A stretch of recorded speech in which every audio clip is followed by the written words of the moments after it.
Only Jesus could take one of the most tragic moments in the history of our lives and transform them into something beautiful.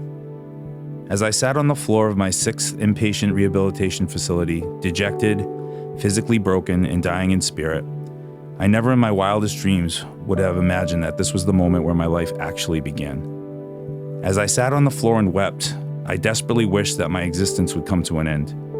As Jesus begins to address his disciples of what is to come regarding his death and resurrection, he begins to explain the concept of true surrender and dying of self. In Matthew 16:25, Jesus tells his disciples, "If you try to hang on to your own life, you will lose it. But if you give up your life for my sake, you will save it."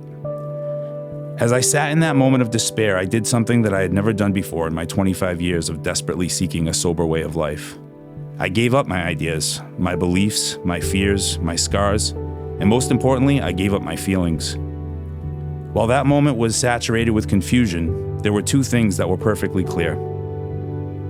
1, that I was out of ideas of how to fix my own life. And 2, it was evident that if I had the capability to fix myself, I would have done so long ago. As my body began to shut down from years of toxic abuse, it was obvious to me that I was going to have to do something that I had never done before. I cried out in mourning for God to save me from myself. The definition of mourning is the expression of deep sorrow for someone who has died. In Matthew 5:4, Jesus states in the Sermon on the Mount, "God blesses those who mourn, for they will be comforted." What I believe happened to me on the floor of that bathroom was far more than just the expression of anguish due to the external circumstances of my addiction. The spiritual purging that emerged from my cries came from the realization that in that very moment, in order for Jesus to be the true Lord and Savior of my life, that everything about me had to die. As much as I loathed the person that I had become quite comfortable in my way of doing life. It was easy and it was safe, as true growth is always accompanied by pain and discomfort.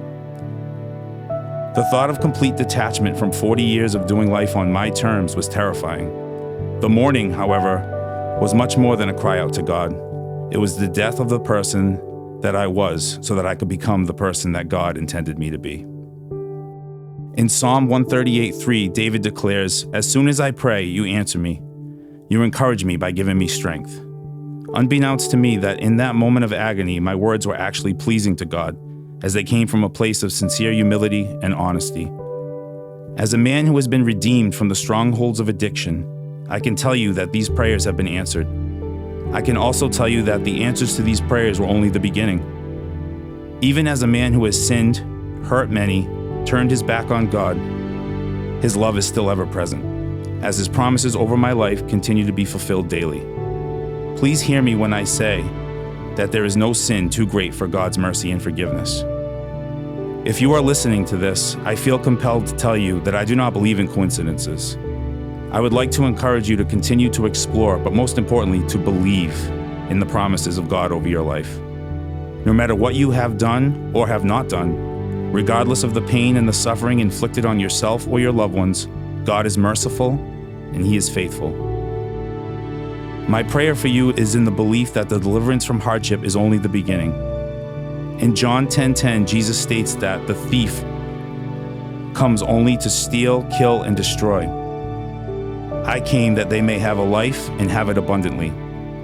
What is the thief in your life? Whether it be drugs, alcohol, lust, food, trauma, unforgiveness, distraction, or comparison, I'm here to tell you that there is so much more in Jesus. All you have to do is let go of self and let Him in. Say goodbye to the old you and step into new life.